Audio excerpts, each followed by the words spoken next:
going on, dudes and dudettes? So as we last spoke, Duke was in the ACC tournament, and yes, they did get their most recent victory in there against Miami, 80-76. Not too shabby, but still wasn't as convincing of a win. Miami did beat them at least once this year, if I can remember, maybe twice, not sure. But yes, they got that victory. Then they advanced to the finals against Virginia Tech, which should have been an easy game, but Virginia Tech was hot. They've played one more day than Duke, but for some reason Duke, as I was expecting, came out flat.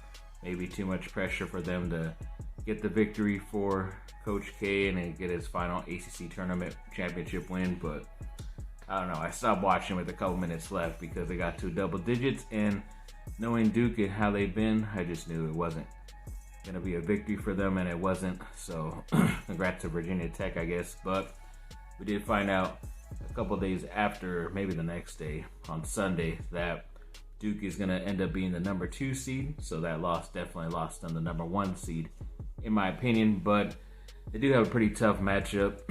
I believe, well, not this round. The first round they get Cal State Fullerton, who won their thing, but it's not going to be, that one should not be tough. The next round, of course, the basketball people had to give them into a bad part of the bracket, because if they were to advance, they would most likely face a Michigan State team. So, of course, they're giving Coach K all these great big matchups at the end. And if they even went farther, they could face a good defensive team in in Texas Tech, who I think would probably beat them. And then if they somehow advance there, they might get the number 1 overall seed in Gonzaga, and of course have another rematch where Gonzaga would most likely pull away because they lost the one against Duke in Las Vegas this year. But apparently that game is Friday around 7:10 against Fullerton. So like I said, hopefully it is a victory, but I don't know. This Duke team has been very frustrating. I think they're just going to use the excuse of too much pressure because it's Coach K's last year, even though kind of already knew that it was going to be before they all came to campus, really. So they should have, I don't know, they played very well throughout the season, and now all of a sudden they're kind of hitting a wall, which is kind of weird. So I don't know. Same thing goes for USC pretty much, because yes, we found out too that yesterday that they're going to get the number 7 seed, which is pretty okay, but they do get a tough matchup against Miami. So yes, Miami is the more better team, in my opinion. I think going against these guys, I might be a homer and pick USC to win either way, but pretty much even if USC were to somehow win this game, they are going to lose, in my opinion, to the number 2 overall team in that area of the bracket, to Auburn, who's been one of the better teams in college basketball this year and has one of the better players in Jabari Smith and a good defensive center in Walker Kessler. So either way, whether it's Miami or USC, I don't see them going any farther than the second round. So should be kind of interesting, that game against Miami. Hopefully USC gets up for that game, because they have been struggling towards the end of the season, even though they aren't missing any guys injury-wise. But that game is around 12:10 p.m. I forgot the day exactly, but it's funny how, of course, Duke and USC have never been in the same region or same area, and sadly, usually sometimes in whether it's LA or Anaheim, they might have some of these games, but of course they pick San Diego, and somehow both Duke and USC are playing in South Carolina in the same region or same area. So of course it's BS. I don't live in South Carolina, and that they were going to put them together in the same grouping, and they didn't put them out here close to where I live. So it freaking sucks, but yes, good luck to them, I guess. And then when it comes to the Lakers, yeah, the only bright spot was this last Friday against the Washington Wizards, who, yes, they did beat them 122-109, yeah, something like that, which they should have, because Washington is not that great of a team, even though they're playing a lot of their old players, Kyle Kuzma, KCP, a couple of those guys who were traded for Russell Westbrook. But they were only able to get this victory because LeBron James went for 50 points and also had 7 rebounds and 6 assists, I believe. So near triple-double, and he scored 50 points. And we're just on a mission, but I don't know, because it didn't seem like it really did anything, because they laid an egg Sunday night against Phoenix, and they lost by like 20, 30 points. And then they play tonight again in a back-to-back against Toronto at home. So I don't know, slowing down. Everybody keeps saying that they have a chance, and I think because of their record and the other teams that they are in position in those final playoff spots, they are going to end up being in the play-in tournament, just because they keep losing as well and not having really good records. But overall, I don't think it's going to be a good thing for them, because they're going to try to bring AD back. And yeah, there was some talk that he might be back sooner than later, but it could be just for another injury that'll keep him out even longer than he'll be officially traded from the Lakers in the offseason, in my opinion. But yeah, we'll see. But speaking of AD, apparently someone else did another blockbuster type of trade thing to get AD to his hometown in Chicago for a lot of guys. And I'm surprised that a lot of people have been saying, including general managers, that AD, Anthony Davis, doesn't have that much lure or star ability in the NBA anymore. He's not considered a top 5 guy anymore, maybe even not even top 10, because of what they've seen the past couple years. And I don't know how they're going to get this trade done, because I would not even do it if I were the Chicago Bulls, but it looked like it could benefit the Lakers a lot, so that's why I'm going to talk about it. So obviously the Bulls will get Anthony Davis, and then the Lakers will get Nikola Vucevic, who I've been trying to get on the team the past like 3 or 4 years from USC. They would also get Alex Caruso, an ex-Laker, back on their team. Kobe White, one of the younger talented point guards out there. Ayo Dosunmu, who's another guy I wanted the Lakers to draft out of Illinois, who's a pretty good player last year.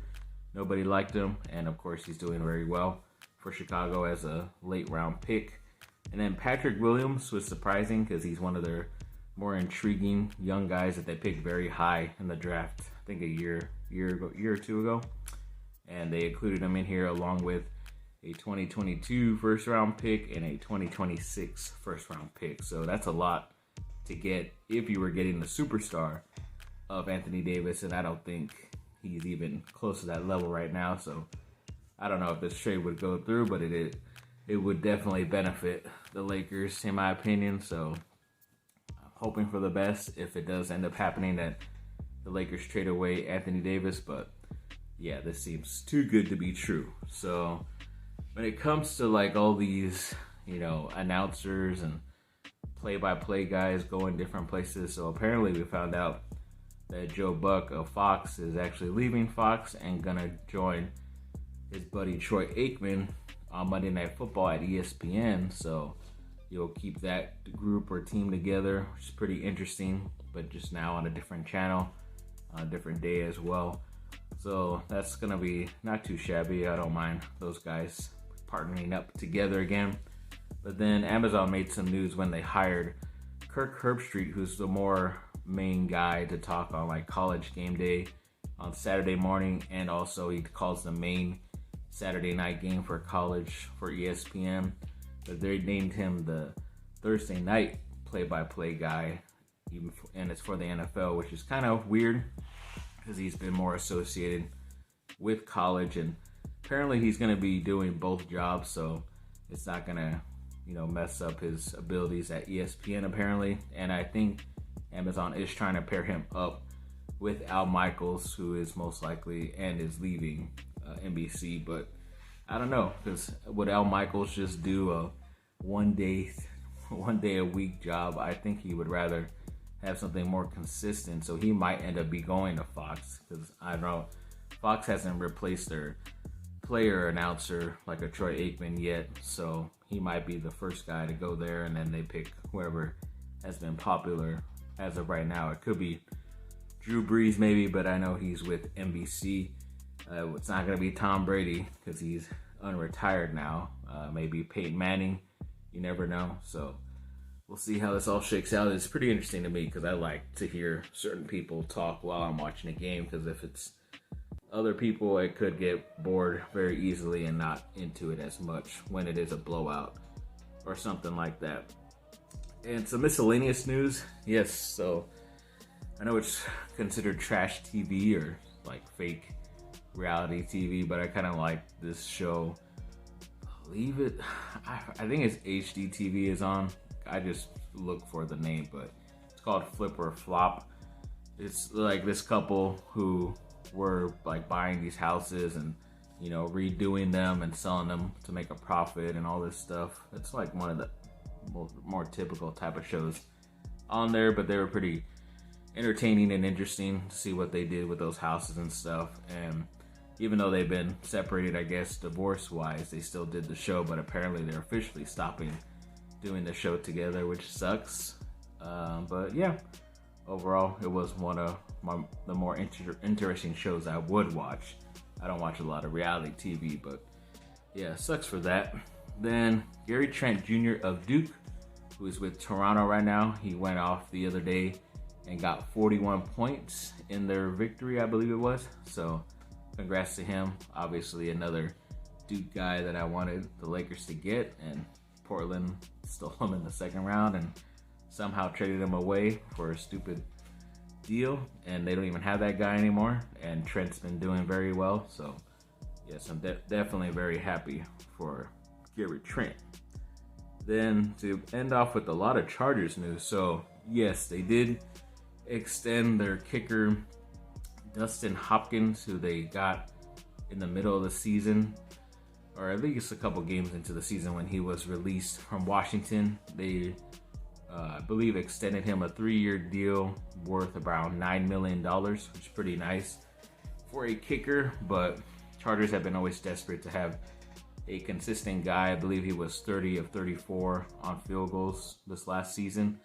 I was kind of hoping they would go with this kicker out of LSU called Gabe. It's either Gabe York or Cade York, I forget, but he has been one of the more proficient and excellent kickers in college the past couple years, so I thought they could draft him later and pick him, use one of their picks later, but I guess that's not going to happen. And you know, I guess it's not that bad to secure a good enough kicker on your team. Let's just hope he doesn't go down like he did eventually with Washington. But got some other bit of news where Derwin James Jr., he tweeted like the little eyeballs emoji that's like, ooh, like what's going on? Like apparently he knows something that maybe the Chargers could be doing or have already done, because as of right now, I think you can talk with free agents and make deals and stuff. Nothing becomes official, I don't think yet, but I think as of right now, you won't get in trouble. So maybe the Chargers are already making deals and stuff that we don't even know, but a lot of people have mentioned that they would be in the running for a cornerback from the New England Patriots, J.C. Jackson. He is pretty talented. He has, the past couple years, the most interceptions as a corner, but I think it's because he's been in Bill Belichick's system with the Patriots. Hopefully he is a good enough player instead of, you know, paying a young guy all that money and he ends up not being all that talented or that good. So we'll see about that, but to keep him away from the Raiders, and if he is that good, I'd rather the Chargers have him instead of them. And then when it comes to Fletcher Cox of Philadelphia, he's a defensive tackle who's very talented, and I know the Chargers would have to trade for him. So I know they got to do a couple moves, release Bulaga, and do all this other stuff to create more money. So hopefully they could do that with that type of trade. He could be a plug-and-play type of guy. Then you don't have to spend your first-round pick on a defensive tackle. You get another top wide receiver or some other type of, you know, defensive end, another cornerback on the bench for the future. So you never know what the Chargers can do if they do something like that. And a couple other guys were recently released that are pretty talented that I hope they take a look at. Jarvis Landry, who has been recently with the Cleveland Browns. Apparently he was able to get a trade if he wanted to, but nothing happened, so they are just going to release him. So he's a pretty talented guy. I hear he might end up considering going to Tampa Bay now because of freaking Tom Brady coming back. I hope that doesn't happen, but we'll see. And another guy, Darrell Williams, who is one of the more talented offensive linemen for the Buffalo Bills, was recently released as well. And I think if you add an interior guard like that could be very beneficial for the Chargers offense. And then another guy, a cornerback or defensive back from the Panthers, was released, A.J. Aboye. He's been one of the more talented defensive players, especially on that team. So adding talent never hurts, especially on the defensive backside. So yeah, that's all. Thanks for watching, people. Like and subscribe. Comment down below. Let me know what you think. Have a great rest of your day. I know, at the end of this week, I think it's Thursday and Friday is when the tournament starts. So yeah, get all your picks in. I might do another video showing you of who all I picked and everything like that, and see how much of it comes true. Usually one half is correct, the other half isn't. So make your bettings against me like that. So yes, like I said, thanks for watching. Have a great rest of your day. Fight on.